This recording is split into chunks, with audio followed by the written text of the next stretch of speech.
Les soldats prirent ses vêtements et en firent 4 parts, une pour chacun. Restait la tunique.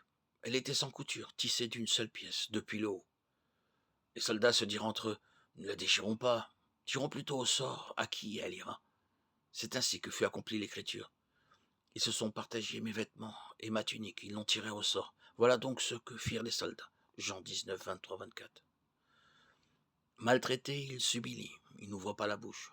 Comme un agneau, conduit à l'abattoir, comme une brebis muette devant les tondeurs. Il n'ouvre pas la bouche, il a été retranché de la terre des vivants, frappé à cause des péchés de son peuple. Luc 53, 7, 8. Prends pitié de moi, Seigneur, je suis en détresse. La douleur me ronge les yeux, la gorge et les entrailles. Ma vie s'épuise à souffrir.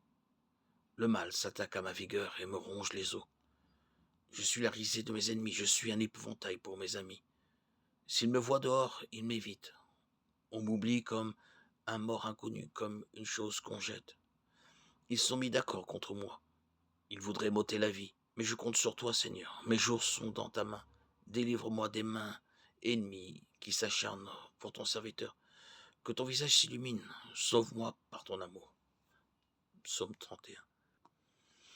Arrivés au lieu dit, le crâne, ils y crucifièrent Jésus, ainsi que les 2 malfaiteurs, l'un à droite et l'autre à gauche. Jésus disait, Père, pardonne-leur, car ils ne savent pas ce qu'ils font. Le peuple restait là, à regarder. Les chefs, eux, ricanaient. Ils disaient, il en a sauvé d'autres, qu'il se sauve lui-même, s'il est le Messie de Dieu, l'élu. Les soldats aussi se moquèrent de lui. S'approchant pour le présenter du vinaigre, ils dirent, si tu es le roi des Juifs, sauve-toi, toi-même. Il y avait aussi une inscription au-dessus de lui. C'est le roi des Juifs.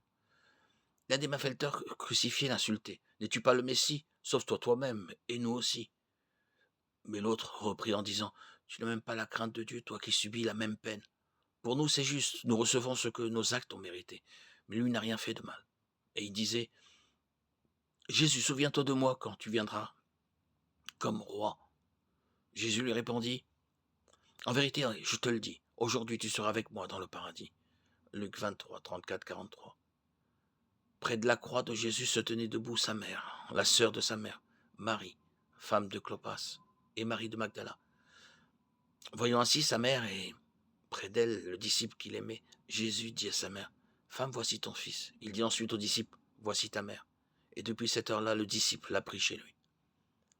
Après quoi, sachant que dès lors tout était achevé, pour que l'écriture soit accomplie jusqu'au bout, Jésus dit, J'ai soif.